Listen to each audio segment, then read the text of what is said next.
At the edge of a quiet coastline stood a small wooden house that leaned slightly toward the ocean, as if listening to its whispers.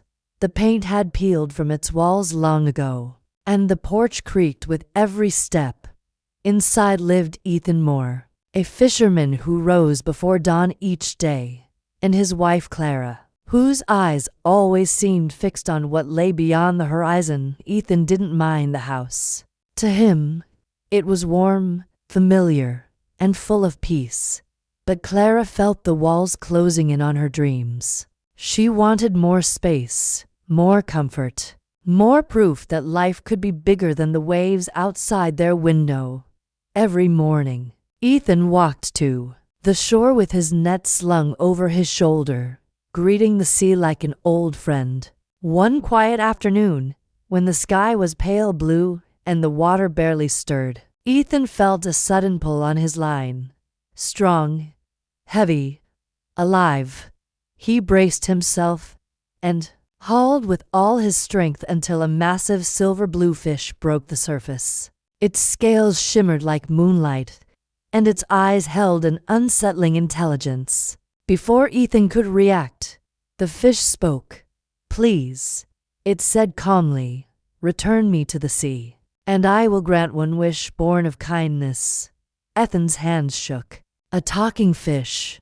Logic told him this couldn't be real, but something deeper told him it was. "I didn't save you to gain anything," Ethan replied softly, lowering the fish back into the water. The fish nodded once before disappearing beneath the waves. That evening, Ethan told Clara everything.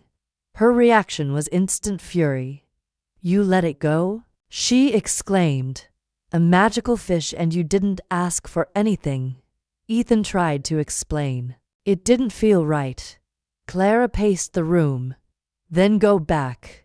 Ask for a better house." "Just that." Reluctantly, Ethan returned to the shore and called for the fish. It surfaced without hesitation. "What is asked?" it said. "A modest home," Ethan whispered. The fish vanished. When Ethan returned, their leaning house was gone, replaced by a clean white cottage, solid and warm. Clara smiled, but only briefly. Days passed, and Clara grew restless again. "A cottage is nice," she said, staring out the window. "But we could live better." The sea darkened when Ethan returned to call the fish again. This time, the request was for a large estate, and it appeared. Marble floors, tall windows, quiet servants. Ethan felt small inside it. Clara felt powerful, but power, once tasted, demands more. Soon, Clara wanted influence. "People should listen when I speak," she said. The fish granted her a position of authority in the region. Crowds gathered. Titles followed. Praise poured in. Yet Clara's smile faded faster each time. "Respect isn't enough," she muttered one night. "I want control." Ethan begged her to stop. She didn't listen. Each visit to the shore grew harder. The sky darkened. The water churned. When Ethan asked for absolute power, the fish looked at him for a long time. Some desires erased the ground beneath them, it said quietly. Still, the wish was granted. Clara ruled all she could see, but peace left her eyes. One storm-filled night, Clara whispered, "I want command over time itself, over fate." Ethan refused.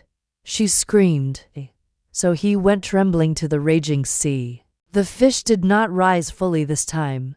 "Return home," it said. The estate was gone. The titles vanished. The power dissolved like foam. Only the old wooden house remained leaning toward the sea. Clara sat silently inside. For the first time, she had nothing left to want.